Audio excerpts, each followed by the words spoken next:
on les retrouve dans les rivières de la forêt tropicale amazonienne.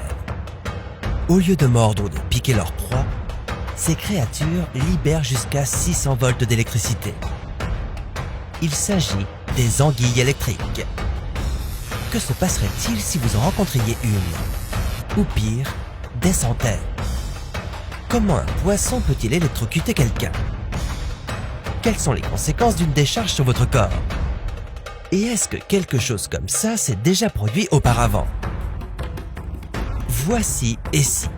Et nous nous demandons ce qui se passerait si vous tombiez dans une piscine remplie d'anguilles électriques.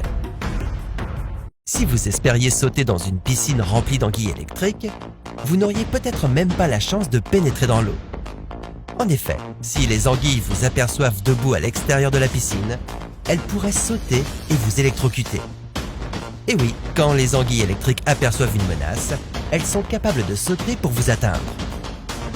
Leurs décharges sont alors encore plus violentes que dans l'eau.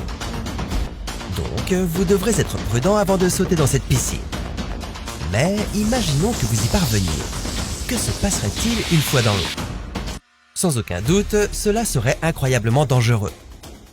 Bien que les anguilles électriques ne chassent pas les humains et ne soient pas un animal dont nous devrions avoir peur au quotidien, elles n'hésiteront pas à vous électrocuter si elles vous perçoivent comme une menace ou quelque chose qu'elles pourraient manger. Pour l'instant, allons-y en douceur, et disons que vous vous retrouvez nez à nez avec une seule anguille électrique dans une piscine de taille moyenne. À peine entrée dans l'eau, celle-ci libérera une décharge électrique. Pour ce faire, elle utilise les 3 organes électriques de son corps.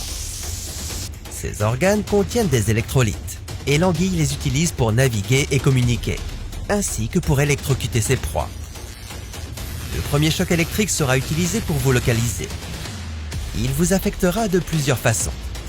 S'il s'agit d'une petite anguille électrique, la décharge vous fera l'effet d'une piqûre et provoquera des spasmes musculaires. L'anguille espère que vous ferez quelques éclaboussures qui l'aideront à vous localiser. Une fois que cela se produit et que l'anguille vous a repéré, elle libérera une deuxième décharge électrique. Si le choc provient d'une anguille adulte de taille normale, il sera égal à 600 volts d'électricité. Ce choc ne vous tuera peut-être pas sur le coup, mais il aura de graves conséquences. Au début, vous subirez une perte de contrôle musculaire. C'est parce que nos muscles sont stimulés par l'électricité. Si vous en recevez trop, vous perdriez certaines fonctions importantes de votre corps. Et comme si cela ne suffisait pas, vous aurez aussi des contractions musculaires très douloureuses. Résultat, vous perdriez connaissance. Oh, rappelez-vous que vous êtes dans une piscine. Donc si vous vous évanouissez, c'est la noyade assurée. Il suffirait alors de 60 secondes seulement pour mourir. Mais si vous parveniez à vous en sortir avant, vous pourriez peut-être survivre. Bien qu'avec des chocs aussi puissants, les effets secondaires se feront ressentir plusieurs mois, voire plusieurs années. Ils peuvent comprendre des brûlures, des cicatrices et encore plus de spasmes musculaires.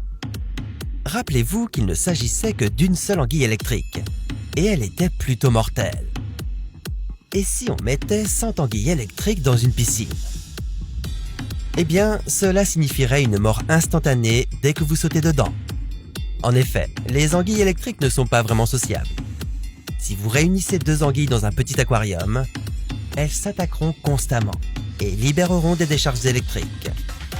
Donc, si nous décidions de mettre 100 anguilles électriques dans une piscine, l'eau serait remplie par un barrage constant de battements de poissons et des milliers de volts d'électricité. Bonne chance pour sauter dans cette piscine. En conclusion, sauter dans un bassin rempli d'anguilles électriques est presque synonyme de peine de mort immédiate. Mais qu'en est-il d'une piscine remplie de requins? Eh bien ça, c'est une histoire pour un autre Et si